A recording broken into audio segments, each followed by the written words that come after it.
and welcome to the Government Employees Medical Scheme GPOD series, where we discuss everything GEMS. In this series, we take you through GEMS' nearly 2 decades-long journey, how the scheme has grown over the years, how it sustains itself, and what's in it for you as a member. We talk all things health and wellness and bring you GEMS' good news stories. In our first episode, we introduce you to the key decision makers at GEMS. Let's meet them, shall we? Dr. Stan Molwabi, GEMS Principal Officer, Ms. Karena van Lingen, GEMS Chief Financial Officer, and Ms. Melinda Libber, holding the position of Chief Marketing Officer. Hello, everyone. Hi, Rebecca. And thanks for taking time off your very busy schedules to come and educate us about GEMS. Absolutely, always a pleasure. Well, Dr. Stan, we'll start with you. Now, GEMS is nearly 20 years old. That's a long time, a very long time. You're past being a teenager now, right? Absolutely. Yes, you are a closed medical aid scheme. Tell us more about GEMS and its beginnings, its foundation. It's actually unbelievable that it's almost a decade. So the conceptualization happened around 2004, and that's why we're talking about a decade. So the project was to prepare, come up with the structure of GEMS, what benefits it will offer, and then GEMS was registered as a medical scheme in 2005. Actually, the first member was registered December 2005.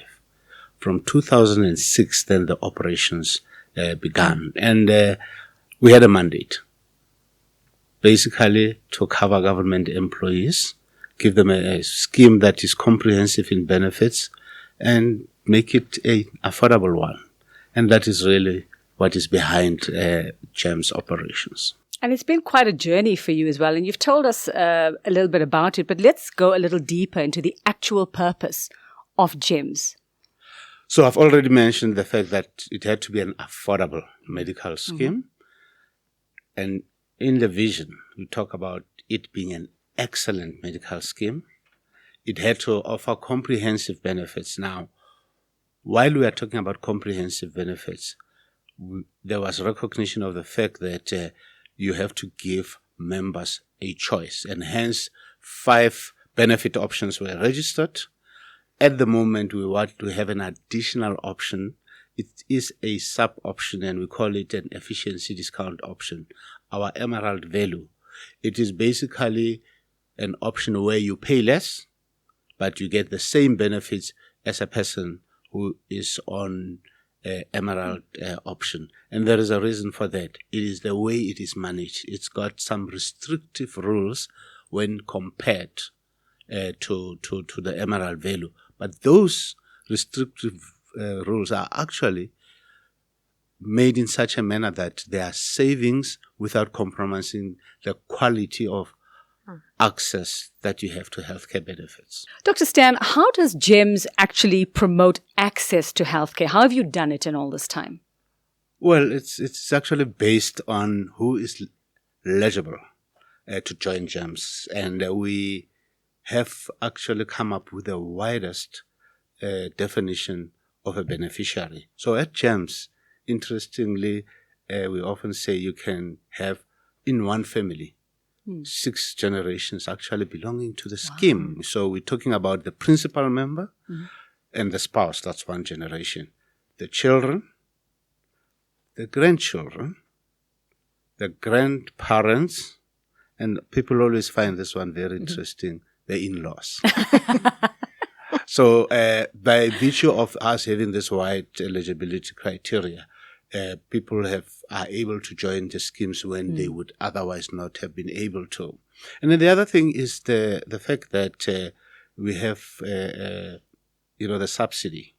The subsidy is the one also that makes us people to be able to access the medical scheme.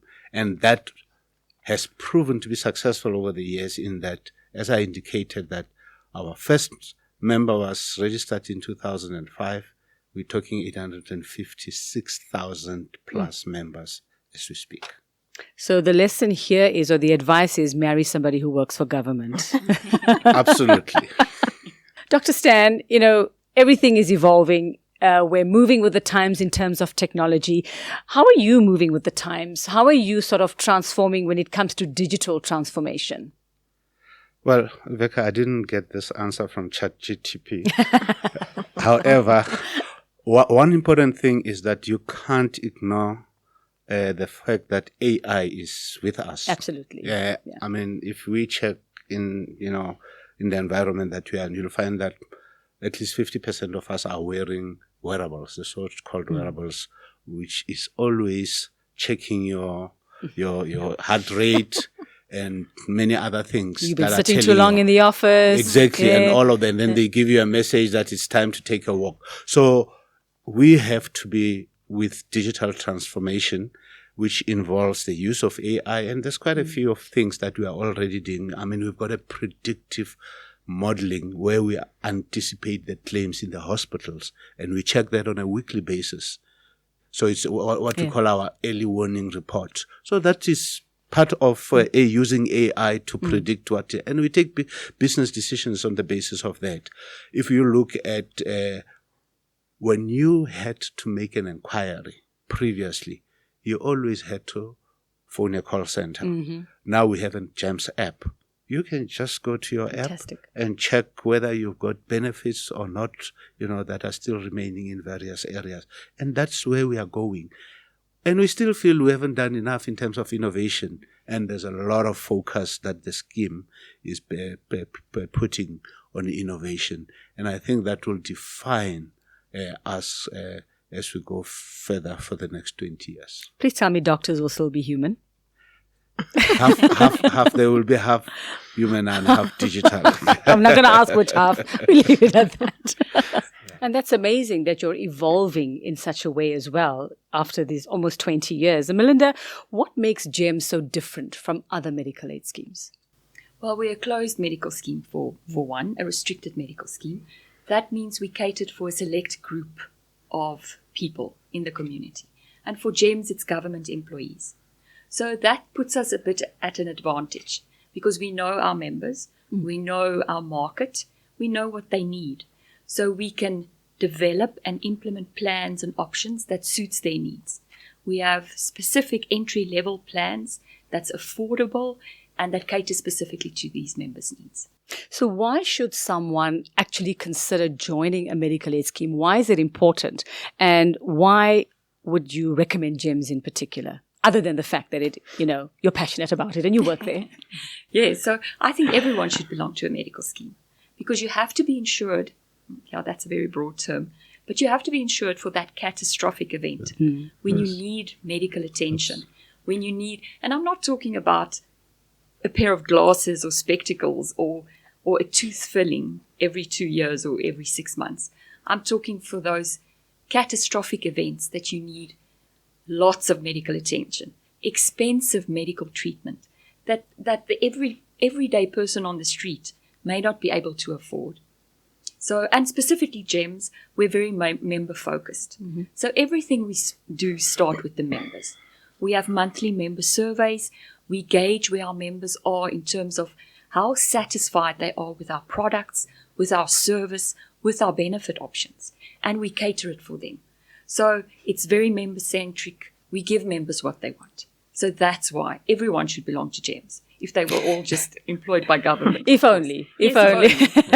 So we know that those who have medical aids, they pay, they contribute every month because obviously the safety aspect, for that day where something happens or you get sick.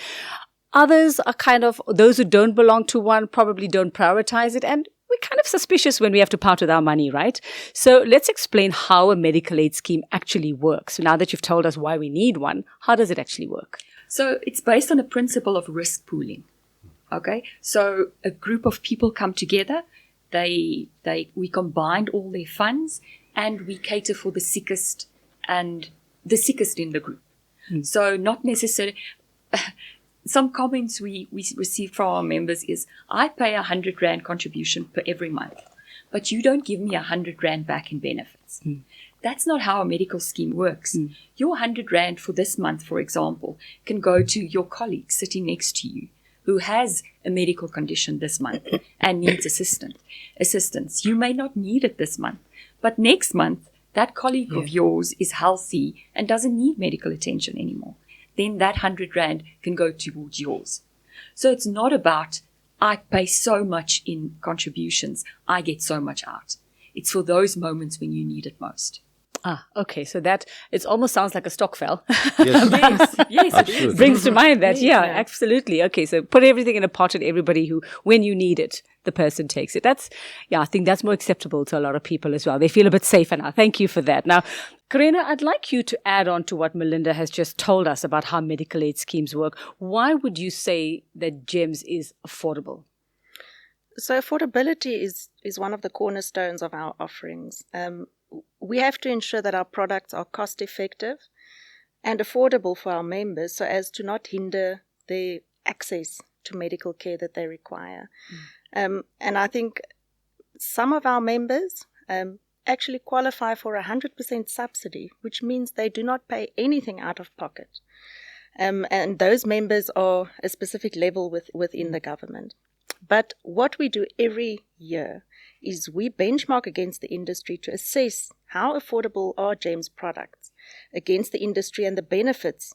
So in other words, what is the value for money that you receive?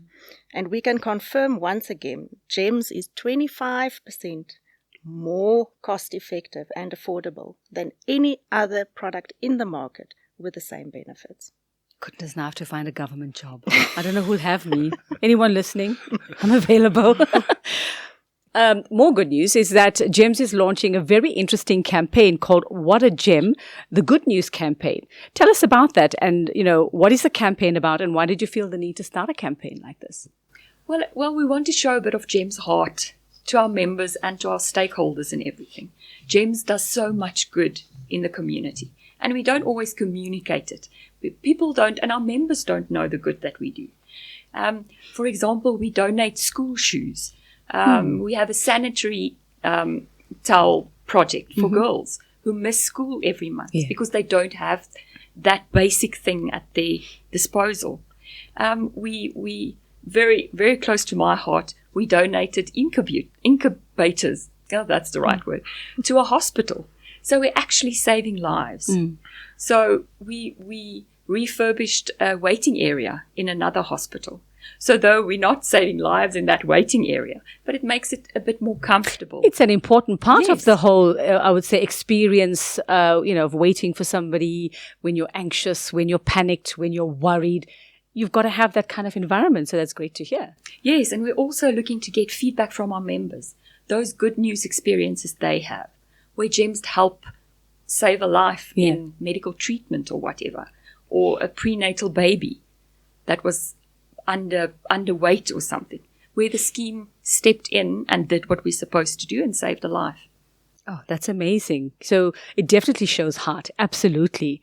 Now from heart, Karena, let's talk about the money. The money is very important. We got the picture of the pot and all the money going into the pot. But I suppose, people would want to know, potential members would want to know about the financial sustainability of GEMS. How do you keep this going? I mean, you've got what? Over 2 million, about 2.3 million members. How do you keep this going so that you can serve those members? Yeah, so that's a very important part of our business, of course. The whole business is underpinned by financial sustainability. And I think the cornerstones of that is particularly effective governance and financial management. And GEMS is proud to say that we've maintained financial sustainability. We can boast with 17 years of clean audits. And I think that speaks a world for our members. Yeah, and maybe to give you a sense of the size of the financial world that we live in.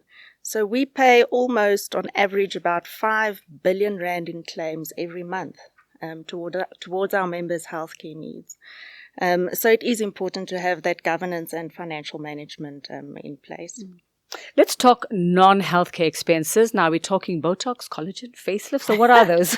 No. You don't pay for those. Those are not those. So the non-healthcare costs relate to your operating costs to keep the business running. So it's everything that we have to pay to keep the business functioning that does not relate to your medical costs. And in terms of reserves, I mean, you always have to sort of save for a rainy day. That's sort of what has been drummed into us over the years. How have the reserve sort of influenced the annual contribution increases over the past couple of years? I mean, that's to be expected. That's going to happen. So how have you managed to keep that going? So, I mean, first of all, it's important to understand that we have a regulator that regulates the reserves that the scheme needs to hold, and that also supports the sustainability of the business. So that's an important point. The contribution increases, we've tried to support our members from an affordability perspective in terms of giving back to members some of the additional reserves that were built up, particularly during the COVID-19 pandemic, where we saw very little people accessing hospitals and healthcare due to the fact that people were too scared to go into those facilities. So the scheme was able to build a magnitude of reserves over those years. And in the last 3 years, GEMS was able to give some of those reserves back to members through an average contribution increase of 5.5%. And you will know, not even inflation has been at those levels over the last 3 years. So affordability for our members is important for us, access to healthcare, and then, of course, ensuring the sustainability of the business. Sure. Well, that's quite a bit that's going on. So, Dr. Stan, I suppose you've done so much in nearly 20 years. What's next for GEMS? Well, over the past 20 years, we have had various strategic themes. And because we live in a very dynamic environment, so while in the past 10 years, we were saying we want to be the prototype for how NHI will look like, we then went on to say, okay, when you look at the fact that the NHI bill had already been signed into an act and it very much gives an idea of that prototype, then we shifted the focus in terms of our strategy. And that's the future that you are talking about, to say, we've been in existence, we have skills, we can offer services that are needed in an NHI environment. Let's partner. And that partnership, it's across, the spectrum of stakeholders we've got. Our principal is government. We have members. Our members belong to unions. And also we have service providers. And of course the media also. Of course the media. Don't forget the most important part. Absolutely. So at the end of the day, our theme now is to partner actually to achieve our strategic goals. And what is very important is that everybody is talking universal health care coverage, and we are doing things that are readying ourselves to ensure that we contribute positively through partnerships to the achievement of universal healthcare coverage. Oh, that sounds amazing. Can't wait to see what you're going to be doing over the next 20 years. Thank you so much, Dr. Stan. Melinda, Karena, thank you very much for just being open and honest about all of this. And there you have it. GEMS been around for almost 20 years. They're not teenagers anymore, as we said, and they've done so much and they're doing so much. They're responsible, they're sustainable, they're bringing you good news. What can we say? They're absolute gems.